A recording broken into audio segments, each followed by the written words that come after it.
அம்மா படுத்திருக்க ஆங்காரம் கொண்டிருக்க அக்கினி போல் புத்திருக்கும் உத்தமிய பாருங்களே.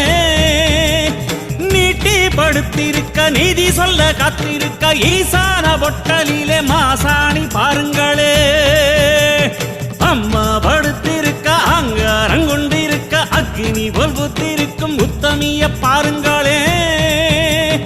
நீட்டி படுத்திருக்க நீதி சொல்ல காத்திருக்க ஈசான பொட்டலிலே மாசாணி பாருங்களே.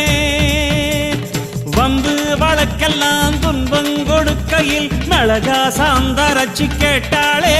நாம கலங்காம மாசாணி காத்தாளே.